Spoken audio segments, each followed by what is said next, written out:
So let me start by just showing to you a very very pertinent quotation from the late Sharad Joshi. For those of you who don't know Sharad Joshi, he used to be leading I mean, how can you describe him? He was an activist, a farmer champion, an economist. He was a champion and leader of the farmers, and somebody who was significantly ahead of his time. Even in sort of 1960s, 1970s, he used to have movements that used to talk about markets and giving market access to farmers, which in those days, 1960s, 1970s, was completely an idea whose time then hadn't really come, and it was way ahead of his time. So one of the things that he very pertinently observed is that is talking about the degrees of freedom an individual enjoys. And I'm going to sort, and he obviously specifically talked in the context of the degrees of freedom the farmer enjoys, because he spent his life representing the cause of farmers. And I'll sort of talk about how that very simple but powerful quotation of his is very relevant today, and how the changes that we are seeing today are basically going to sort of satisfy what he wanted to see happening way back. So just apologies for the small print type on the slides, but I'll talk through it so you can just stay focused on my talks, and if you miss something, then the print is there always. So the Indian agricultural sector economy is, I'll just talk about the state of the current spot markets in the country. Indian total annual agricultural production is about 9 lakh crores. So primary produce in India of agriculture is about 9 lakh crores, and that is brought to markets by farmers. So roughly 60 million farmers, 300 million farmer families. So that is brought to the market in about 7,000 markets in the country. These markets are what is called as mandis or APMCs, Agricultural Produce Marketing Committees. APMCs stroke mandis is the sort of the backbone of the current agricultural marketing infrastructure in India, and there are 7,000 of these. Agriculture, as we all know, is a state subject in India, and they are governed by what is called as the APMC Act, the Agricultural Marketing Produce Committee Act. And that act, every state has an act. Some states have repealed that act, done away with that act, but most states even today have that act, and that act is a pretty old act. The government of India, central government, has passed a model APMC Act. Many states are in the process of adopting or fine-tuning their local acts to be in line with the model APMC Act issued by the government of India. So that is the governing piece of legislation, the APMC Act. Multiple grades for every commodity. There is absolutely no standardization in agricultural produce today. Just to give you an example of rice, there are at least 50 price points ranging from 1,200 rupees a quintal to 6,000 rupees a quintal in just rice. And even within these 50 price points, there are sub parameters that have further price relevance in rice. And I'm just giving you a simple example of rice. So when you say what is the price of rice in the country today, it is impossible to say what is that one single price of rice, because there is no standardization, there is no standard grading, there are multiple varieties, there is no national level of grading standards that have been created, and that creates a huge problem for both the buyer and the seller, and more so for the seller, because the seller is a marginal farmer, and if the output that he's producing is not standard, then he or she is disadvantaged the most, and that lack of standardization, the advantage of lack of standardization is often taken by the buyer and the consumer. So this is a huge problem at the moment. So this is sort of the lay of the land. I mean, there are multiple other problems, but this is current state of spot markets. Some attributes, I talked about the 7,000 markets. These 7,000 markets are disconnected markets. So they are, there's no connectivity between each of these markets at the moment. They exist spread out amongst all the states in the country, and all the traders in these markets have to take market-wise license. So as a trader, if I would like to participate in any of these markets, I have to take a market-wise license for me to have participation access in that market. So technically, if I want to participate in all 7,000 markets, I need 7,000 licenses in the country. So that's the state of play in terms of how complex it is to operate and to create a marketing infrastructure. The farmer is one unique entrepreneur who buys all his stuff in a retail market. So he's exposed to the vagaries of a retail market, retail price when the farmer buys. It could be inputs that he buys, fertilizer, seeds, anything else. And when he goes out to sell his final product, he sells wholesale.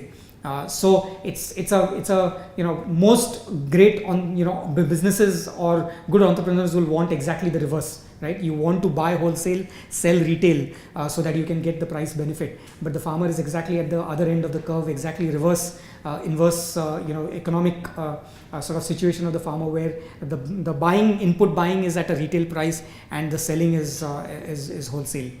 All these 7,000 markets, as I mentioned, are very geographic centric. So once a farmer comes to a particular market, which usually will be about 50, 75, 100 kilometers away from farm gate, then there is no going back.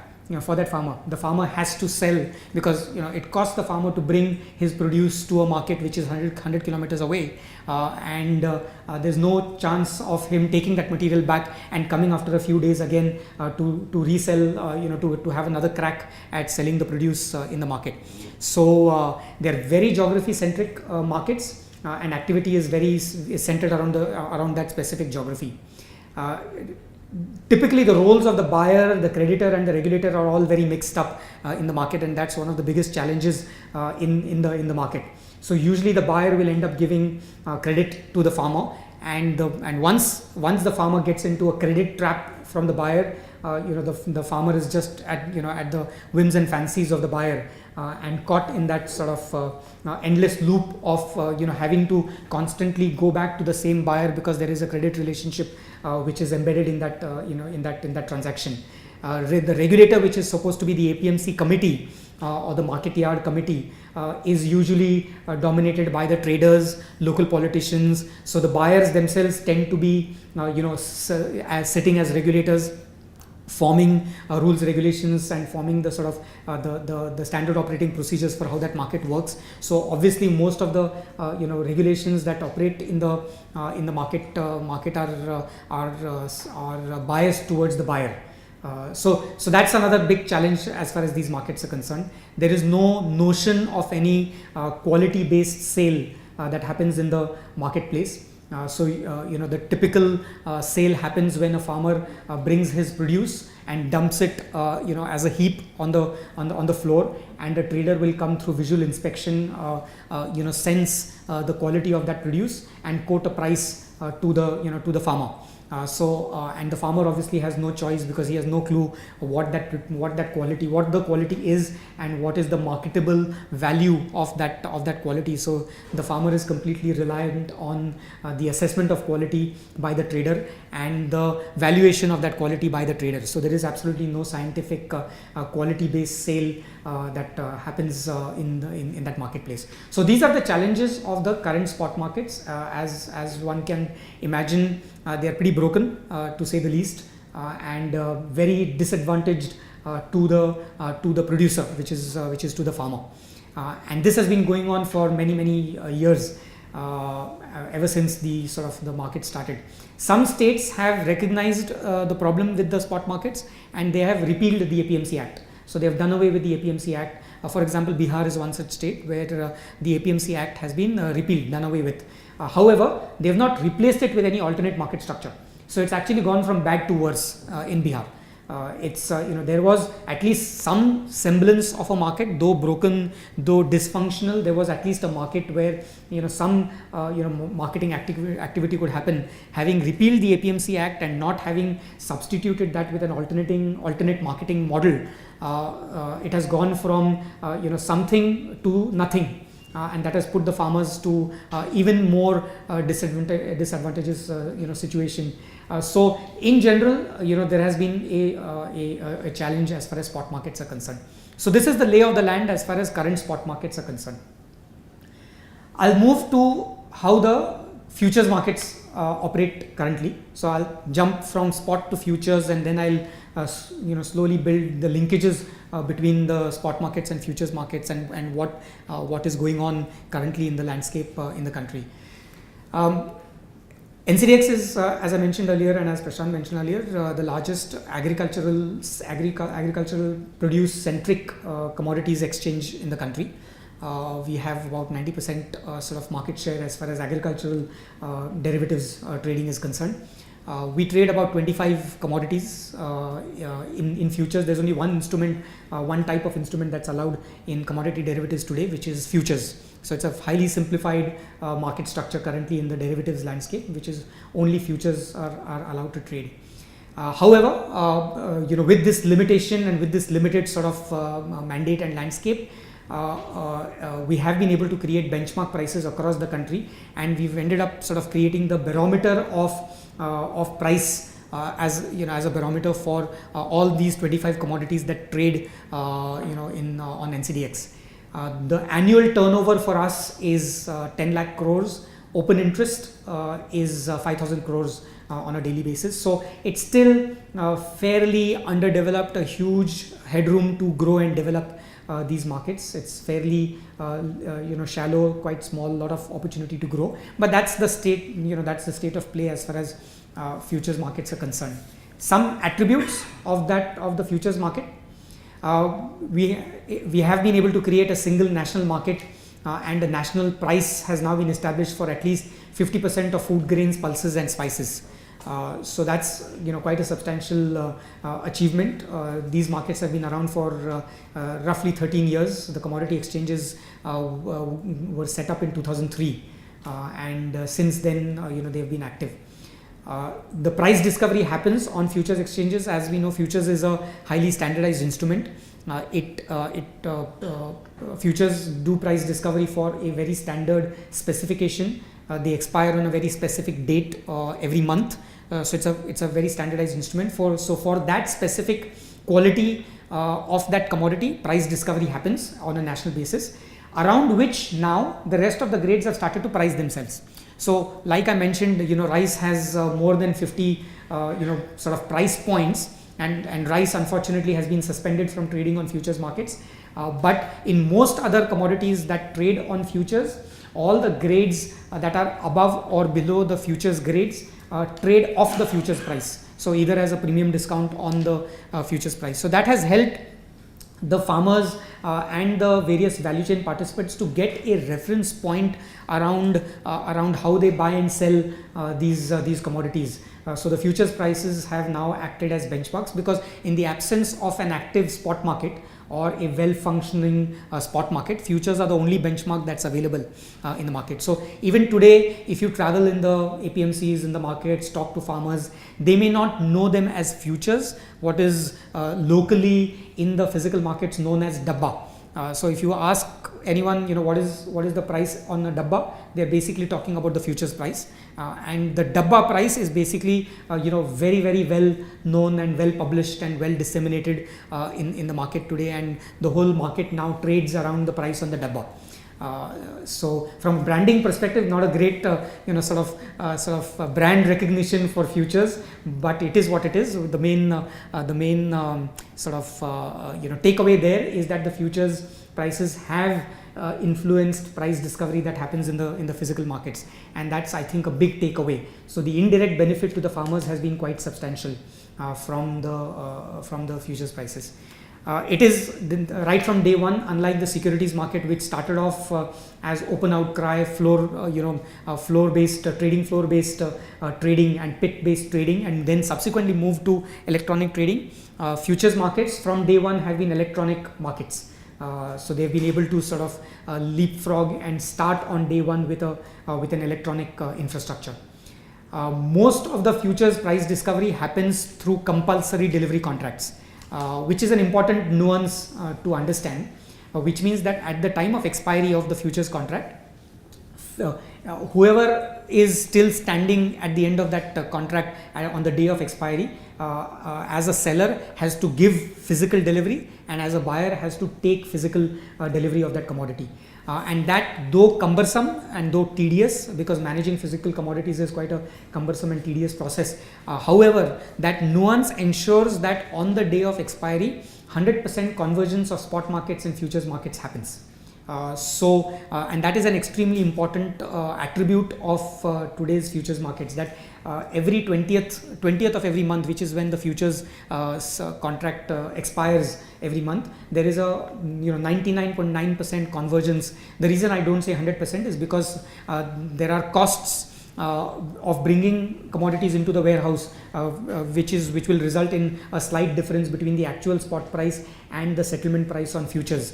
But barring that difference, there is a 99.9% convergence between spot prices and futures prices. Now that is a pretty significant achievement for the futures markets, gives a lot of credibility to hedgers, value chain participants, policymakers, farmers. So that's an important attribute of the futures markets. The sort of a side benefit of the futures markets has been the development and evolution of the warehousing sector, especially in the private sector. Prior to the futures markets developing, the main warehousing activity was in the public sector warehousing with State Warehousing Corporation, Central Warehousing Corporation, Food Corporation of India. Most of the warehousing capacity was with these bodies. But the private sector warehousing was typically in the form of small godowns owned by traders. They were not really in the form of private sector companies and sort of well capitalized, well governed private sector warehouse service providers. That development has largely happened when the futures markets came into being, and today the landscape is developing quite well. We have at least 10 to 15 reasonably well governed, well capitalized private sector warehouse service provider operators who have now developed. They are attracting good amount of capital, so the capital is beginning to flow into that industry, and that industry is beginning to develop. So almost out of 100 million metric tons, which is the total warehousing, roughly the warehousing capacity in the country, about 40% is held now in the private sector. So 60-70% is still with public sector, but about 40% is held in the private sector. So that is a good sign of how the underlying infrastructure of the agri markets is developing, because warehousing is a essential plumbing for agri markets to develop. Unless you can store goods in a scientific manner, in a trustworthy manner, marketability is always going to be a challenge. So that is one big sort of takeaway. The other big takeaway is that, at least as far as exchange warehouses are concerned, we have created an electronic, a version of an electronic warehouse receipt, which indicates a transparent real-time stock inventory of all the stocks that are there in warehouses. We are now obviously working with the WDRA to see whether that small concept can be created into a national level repository for warehouse receipts, and I'll talk a bit more about that in my future slides.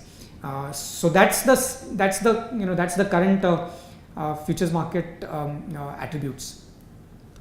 So the question to ask is that is it all perfect?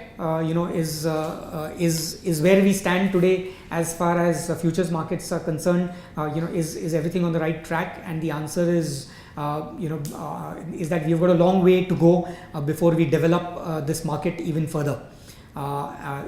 Significant long way. So globally, if you see, the open interest to production ratios. So open interest is one of the key metrics that are used to measure the health and success of derivatives exchanges. Open interest is basically the amount of open positions that are there for the derivatives contract at the end of every day in the derivatives exchanges. So the amount of open interest as a ratio of the production of that underlying commodity in most global exchanges is between 25 to 40%.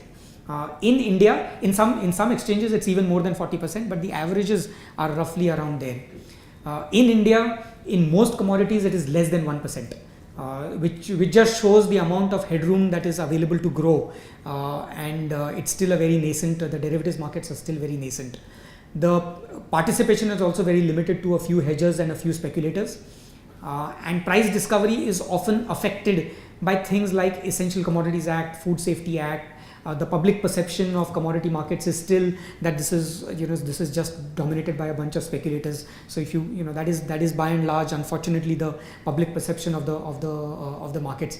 And these markets, because of how sensitive the agri sector is to the country, because of food inflation, food security, it is very tightly regulated as well. Because the spot markets are regulated by the states, and the derivatives markets are regulated by SEBI now, there is also a difference between how the regulation happens. So unlike securities markets, where the spot markets and the derivatives markets are both regulated by the same regulator, which is SEBI, in the case of agricultural markets, spot markets are regulated by the state, and actually not really well regulated by states, but still the regulatory mandate is with the states, and the derivatives market are regulated by SEBI. So there are a lot of imperfections in the market, and I just wanted to talk about where we stand as far as the evolution of the markets are concerned. Having sort of painted a bit of the landscape as to how the spot markets exist and how the futures markets exist, I'll move to the next part of my talk, which talks of the integration between these markets.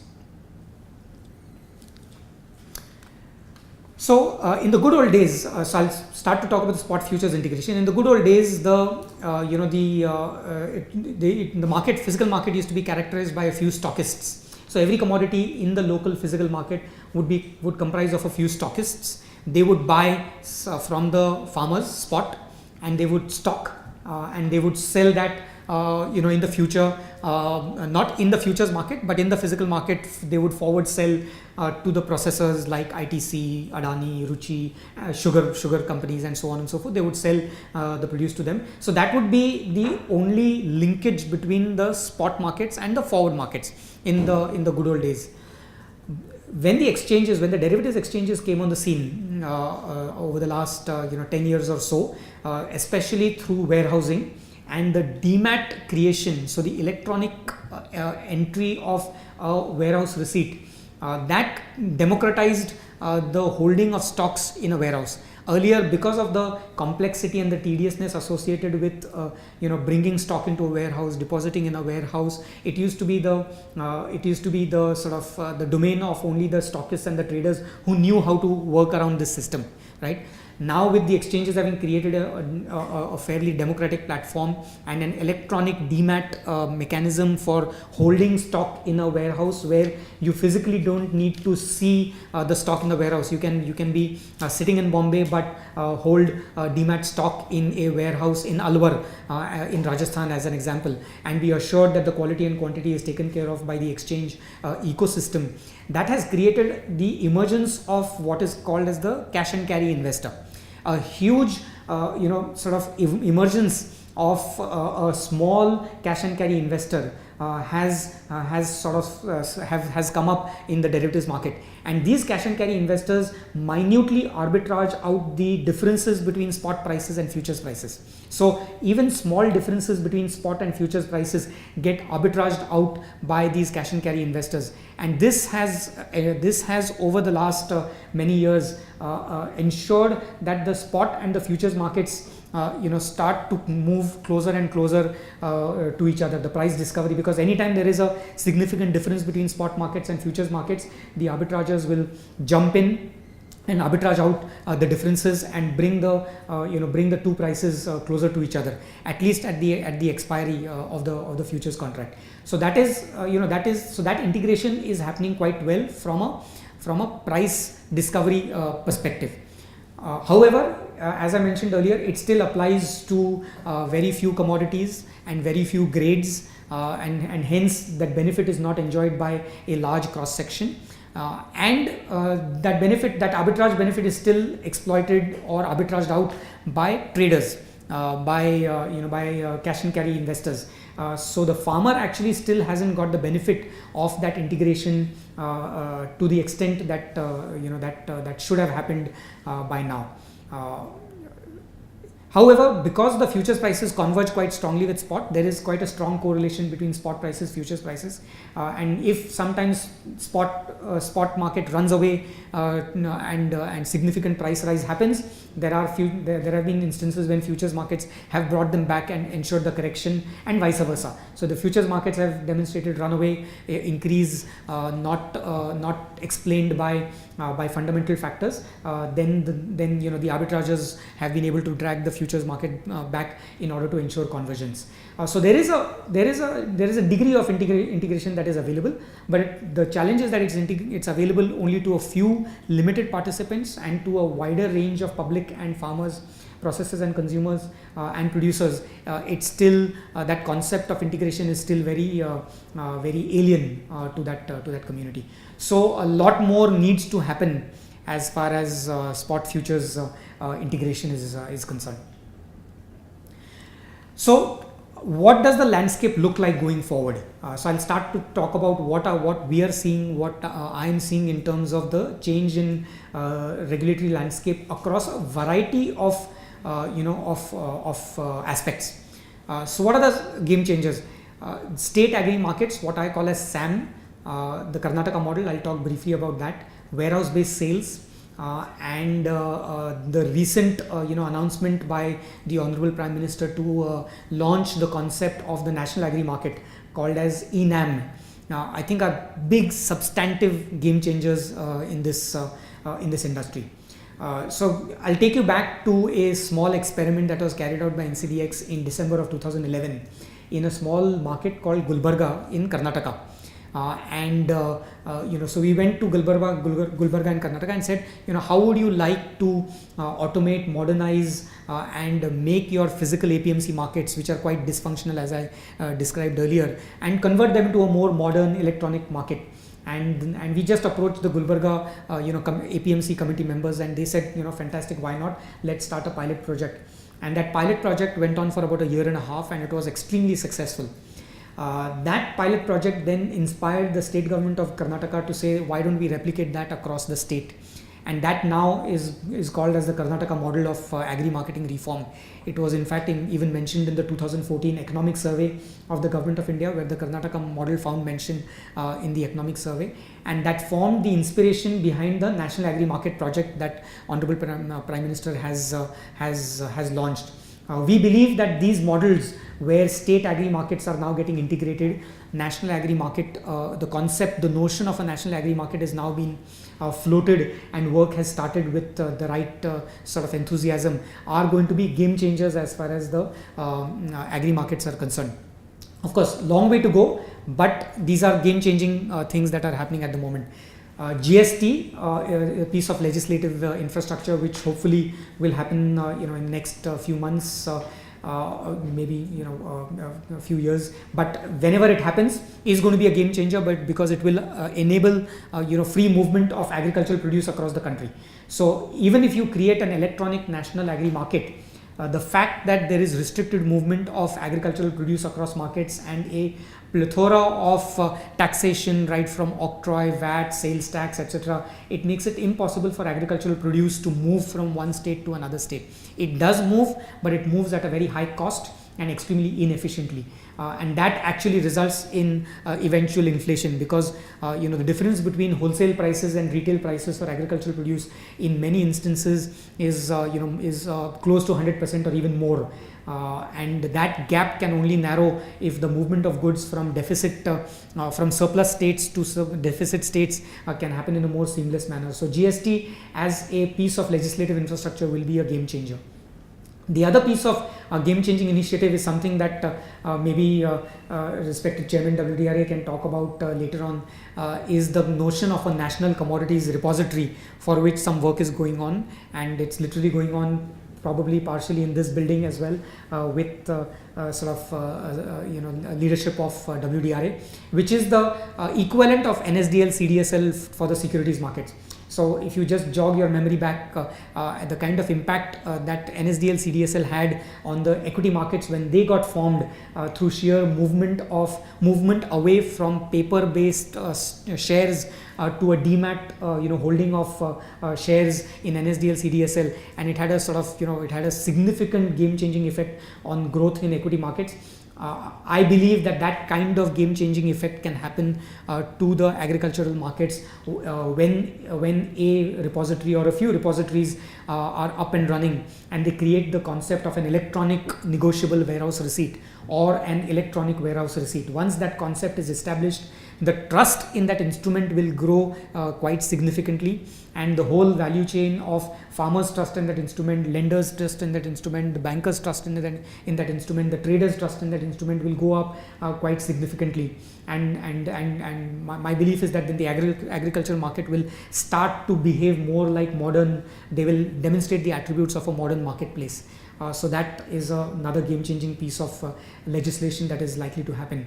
The other game-changing moment was in September of 2015 when the SEBI FMC merger happened. SEBI, as we all know, is a tier 1 world-class regulator, and the confidence, the trust, the image that SEBI has in the marketplace will rub off significantly on commodity markets. And as and how SEBI settles down, understands, gets its sort of teeth sunk into the commodity markets and initiates the roadmap for development of these markets, this will create a huge amount of confidence for investors, participants, traders, hedgers, for their participation in this market. So I do believe that that's also a pretty game-changing sort of initiative. And the last but not least is the emergence of producer companies. So as you know, the agricultural market has also been characterized by thousands and thousands of small cooperatives, cooperative societies that have been around for many years. These cooperative societies have in some cases proven benefit, but in most cases not been very relevant institutional mechanisms to actually help farmers aggregate their produce or aggregate their demand. The Companies Act in early 2000 went through a modification where producer companies were encouraged under farmer producing companies and farmer producer organizations, and an amendment to Companies Act was made to recognize, to enable the creation of producer companies. And today we have about 1200 producer companies in the country, where farmers are shareholders in the producer companies. And it's still a very new concept, extremely new concept, but we are working with almost 30-40 producer companies in the country, and we are helping them get connected to the markets. And these producer companies behave like a modern day organization. They are under the Companies Act. They have a CEO, they have a compliance officer, they have shareholders, they have farmers as shareholders. They are behaving as modern day corporates, representing the interests of a small and marginal farmer. And although it's a very early days, but I believe that these producer companies will act as very powerful aggregation points for farmers in the years to come. So roughly, we believe that these sort of these few initiatives that I have just outlined, and there may be several others, but these are big ticket game changing items. So if you sort of fast track and fast forward our clock to 5 years from now, I would imagine that most of these initiatives would be well on their way in terms of creating new market infrastructure, and they would I think have a significant effect on the development of agricultural markets. So what are the big ideas that I think will come out of these game-changing market infrastructure initiatives? Warehouses will become a very strong integration point between spot markets and futures markets. If we can get a farmer to bring his or her produce to a warehouse and then give that farmer the choice, the degrees of freedom that Sharad Joshi talked about, the late Sharad Joshi talked about, which is to sell across the time axis. So if the spot prices are great, let me sell spot. if the forward prices are great, let me have the ability to store the produce and sell it at a futures price. That can only happen if there is storability of that produce. So the warehouses as an integration point between spot and futures markets is going to be quite a big idea. It will develop very strongly. Interoperability between state markets, ENAM and futures is another sort of big idea that will come, and it will create the sense of a truly well integrated national agri market structure, which will give farmer the choice. Dematerialization of all warehouse receipts, as I talked earlier, through the creation of a national repository. Options as an alternative to the minimum support price program, which is also a very powerful idea. Today the government spends almost 1 lakh crores of valuable public money in the minimum support price program. And the minimum support price program really affects just 2 or 3 commodities in the country and 2 or 3 states in the country. So so you could very effectively replace the entire minimum support price program through a market instrument, which is an options instrument. And even if the same amount of money of 1 lakh crores was used as a subsidy to fund the farmer premium, assuming the farmer is a buyer of a put option, and the premium is paid by the government, and that 1 lakh crores is used to pay the premium, the reach would go to almost each and every farmer, up and down and the length and breadth of the country. So the options as a substitute to the minimum support price program, I think, is a very powerful idea. Location specific contracts, futures contracts, grade specific futures contracts, and interconnected through spreads, trading spreads, will ensure that we are able to attract more and more agricultural produce to the markets. So just some brief ideas. I mean, a lot of them have tons and tons of detail underneath them, and this may not be the best vehicle for getting into those detail, but I'll just throw those ideas on the table.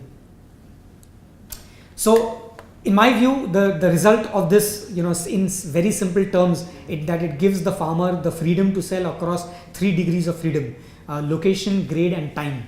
And that, I believe, is a very powerful idea. So if we can champion the cause of giving the farmer the access to 3 degrees of freedom, which is to sell his or her produce across location, across grade and across time, I think will be a hugely liberating moment for the farmer, and and will result in truly the integration between spot markets, futures markets, and create a vibrant and a robust sort of agricultural market driven economy for the country. So what's the price? Why is this all worth it? It's all technical language, market jargon, etc. At the end of the day, it has to have economic benefit, socio-economic impact to the stakeholders and to the country. We believe that this can go a long way in doubling farmer income by 2022, which is one of the strong objectives of the current government. It could go a long way in addressing food security issues. It could go a long way in addressing price stabilization. Just from a market perspective, the open interest, even if you take open interest to get to a 10% of production, as I mentioned earlier, the open interest in India today is less than 1%. Global averages are 25 to 40%. If you just take over the next 5 years, assume that a 10% open interest is created out of production, you're talking of 50,000 crores of open interest as compared to 5,000 crores today. So a 10 times development of the commodity markets, the derivatives markets. I'm not even considering the impact of options. And the opportunity to benefit Indian trade by becoming price setters. So once you have liquidity and the price of wheat, corn, bean, spices, pulses, once they get discovered and set in India, from a trade perspective, we start to become price setters, and that has a knock-on effect on on various other aspects. So this is the prize, if we get this right. I think it's quite it's quite a compelling sort of proposition to aspire for.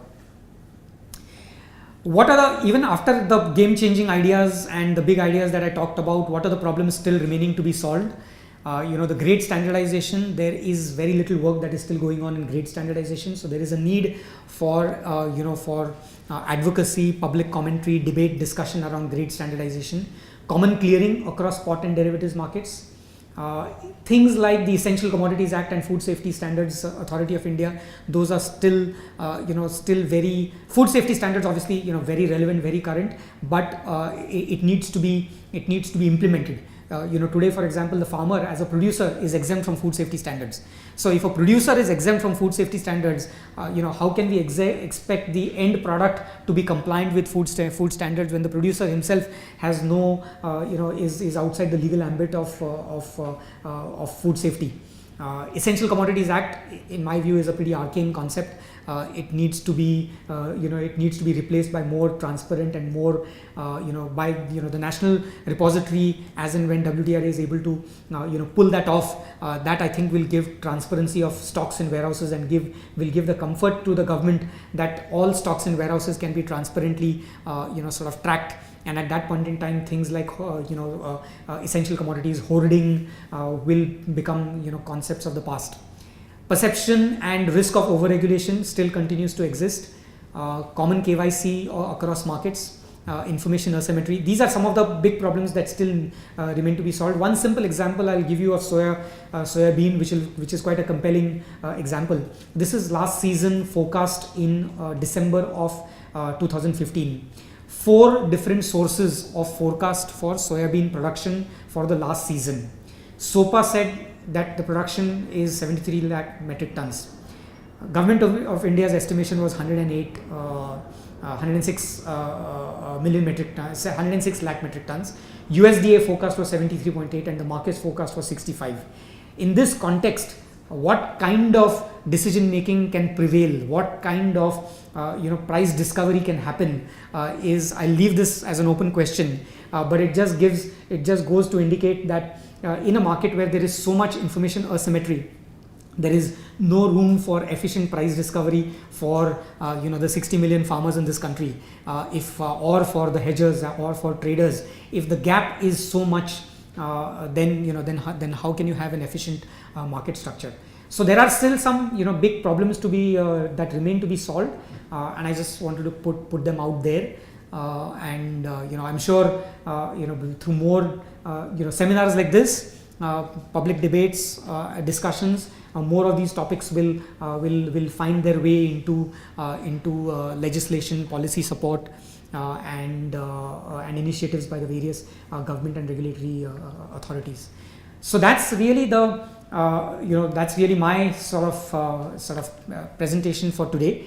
My ask of you is that this room is represented by regulators, researchers, analysts, and a variety of sort of stakeholders, is for you to be aware of what's going on in the marketplace, look at the price, and get connected. I mean, this is a cause worth fighting for. It has a significant positive impact on socio-economic aspects, and whatever role each one of us play. If you're an analyst writing about it, if you're an economist putting up papers, if you're a journalist sort of writing about these issues, these opportunities, if you're a regulator, then obviously policy support.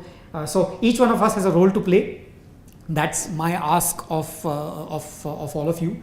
With that, I'll stop my sort of monologue as far as this topic is concerned, and leave it open to questions and answers. I hope this has given you a sort of perspective of what is the state of play as far as these markets are concerned. Thank you very much.